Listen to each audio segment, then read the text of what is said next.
Well, hello and welcome to the 10-minute Bible study. This week we are looking at Mark chapter 6, where Jesus feeds the 5,000.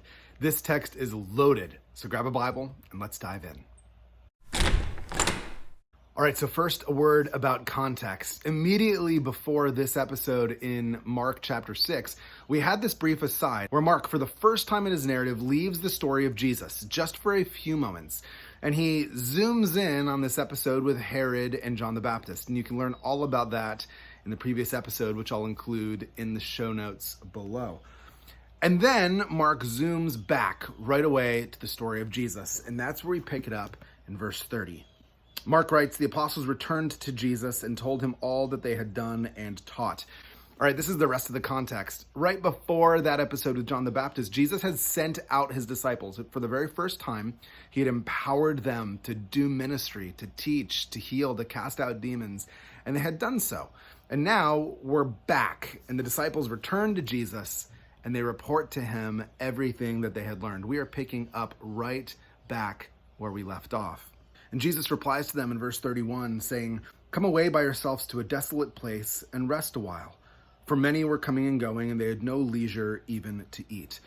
This is the pattern that Jesus has already modeled for us in the book of Mark, where he'll go through a stretch of ministry that maybe is intense, where he's healing, casting out demons, and then he withdraws. He gets some rest, he spends some time with the Father, and he's encouraging the disciples to do that with him all the same here. He also is setting up what is to come. If you look closely at verse 31, there were many coming and going, and they had no leisure even to eat. The disciples are hungry. They haven't had any downtime to eat either, and that begins to set the tone for what is to come here in the larger story, in the feeding of the 5,000. Verse 32, "And they went away in the boat to a desolate place by themselves." They do it. They get in a boat, they travel somewhere else. "Now many saw them going and recognized them, and they ran there on foot from all the towns and got there ahead of him. And when he went ashore, he saw a great crowd, and he had compassion on them, because they were like a sheep without a shepherd. And he began to teach them many things." That's verses 33 and 34. The people in the countryside, they hear that Jesus is leaving, and they want to get a piece of him, and so they follow him, and they run along the shore, and they wait for him. Of course, not just him. They recognize them. We see that in verse 33. Them. The disciples themselves are now lumped in Jesus' ministry because they too have done it. But there's a change here in verse 30, from verse 33 to 34. In verse 33, the people recognized them, saw them, ran on foot to get there ahead of them. Verse 34, that changes. He went ashore. He saw a great crowd. He had compassion on them. They recognize the disciples, and they're lumping them in Jesus' ministry, but something here has shifted. And in verse 34, it's only Jesus, it seems, who gets out of the boat. It's only Jesus who sees the crowd with compassion. It's only Jesus who notices them as sheep. That is going to be important for what is to come, so pay attention to that observation. Now this phrase, "he had compassion on them because they were like sheep without a shepherd," that is a phrase that is replete with Old Testament imagery. You could do a word study on that and it would be so rich. Psalm 23, it turns up in Numbers 27, Psalm 78, 74, Psalm 80, Ezekiel 34. This is a phrase that is often used to describe God's relationship with his people. His people are sheep and he's a shepherd. And Jesus, he looks at the crowd and he is moved by compassion. Now the word compassion here is worth paying attention to. In the Greek, it's splabchnizomai. Oh man, that is a mouthful. But it literally means to yearn. To have the bowels yearn. It's like this deep compassion, deep within you, to be moved with compassion. And that describes how Jesus feels towards this crowd. He is moved deep within himself with pity and with compassion. They need him. He knows they need him. And so he began to teach them many things. And when it grew late, his disciples came to him and said, "This is a desolate place, and the hour is now late. Send them away to go into the surrounding countryside and villages and buy themselves something to eat." Now, let's pay attention to a few things there. First, it seems that his disciples came to him. That implies that they were not with him up until that point. Maybe they remained in the boat. Maybe they're just somewhere else while Jesus does his thing. Maybe they're tired from all of their ministry and taking a nap. But at this point, they've had enough. It has grown late. They're in the middle of nowhere, and they're ready for this teaching to end so that they can have their time with Jesus.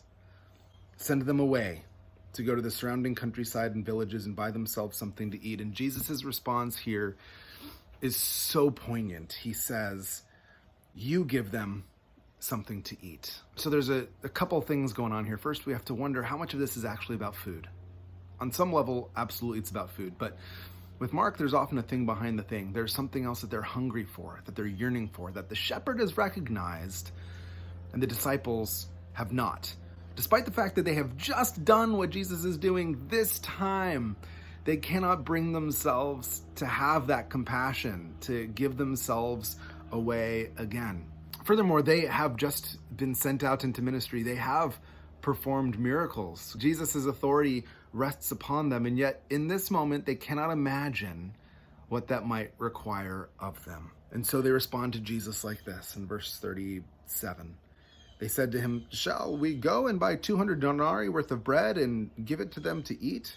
They're sassing Jesus. Like, Jesus, really? You want us to go and spend that much money? A denarius is the wage for a day's labor. So 200 days labor, let's say in $50,000. Jesus, do you want us to go spend this absurd amount of money to feed all of these people? Instead, Jesus responds to them like this. He says to his disciples, how many loaves do you have? Go and see.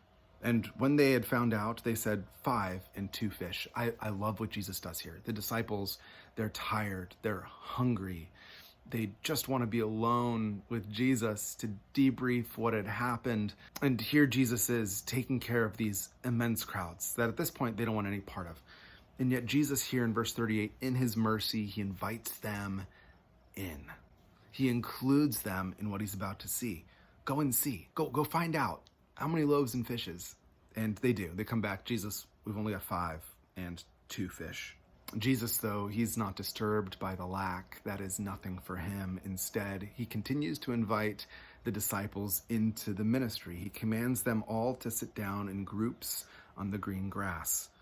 So they sat down in groups by hundreds and by 50s. Okay, let's pause here for a moment. This has Old Testament echoes all over it. It points us all the way back to the Exodus. Exodus chapter 18, where Moses organizes the people of God into hundreds and 50s so that he can take care of them.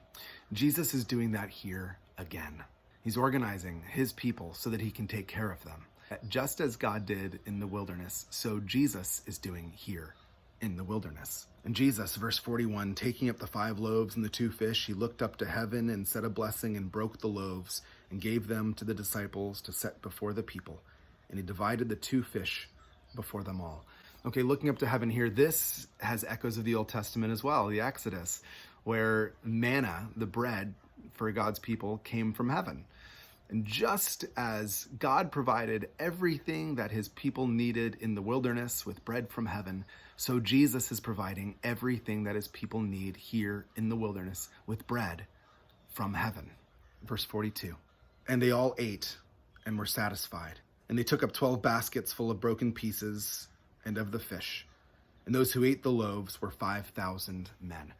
All right, there's a couple layers of things going on there, but first let's talk about a couple of the details. Now, the word Mark uses here for men is specific. It's head of household. It's not a generic term for human. And so it's safe to assume that there were 5,000 head of households here. So we're probably talking 15, 20,000 people, a huge number in the countryside.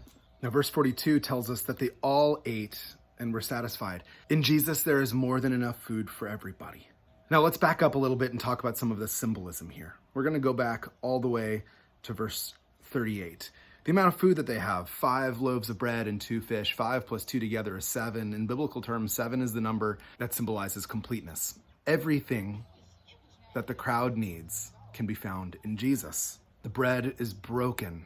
Of course it is. This is a foreshadowing of what is to come, that Jesus, the bread of life, would be broken, and in doing so would provide everything that his people needed and more. It's not insignificant that there are 12 baskets that are collected back up 12 baskets, one for each of the 12 tribes of Israel, symbolizing the entirety of the people of God. In Jesus, there is more than enough of the broken bread to satisfy all of God's people. So what Jesus is doing here is he's reconstituting God's people. He's reinterpreting that moment in Exodus where Moses divides his people up, where God provides bread from heaven, where God's people in the Exodus become God's people. And Jesus is doing it here again. He's saying, I am now the terms by which God's people are organized. I'm the one who organizes God's people. I'm the one who meets their needs. In me, everything that is necessary is provided. It is complete. I am setting new terms for the kingdom of God. And those terms are going to be around my body, which is the bread of life, broken for you. Okay, so what? A few quick takeaways for us. One, Jesus still invited his disciples into this adventure. He included them in the passing out of the bread. He included them in the feeding of his people, in the dividing up. Even when we don't get it, even when we make his job more difficult, he still invites us in. Secondly, this text is a reminder that God gives us everything we need and more in Jesus. Everything that we need to be satisfied can be found in him. And lastly, we begin to see how Jesus is reestablishing who the people of God are. And he's beginning to do it on his terms. Thanks so much for joining me in this week's episode of the 10-Minute Bible Study. If that was helpful for you, please share, like, comment, and subscribe as always. And join us again next time when Jesus walks on water.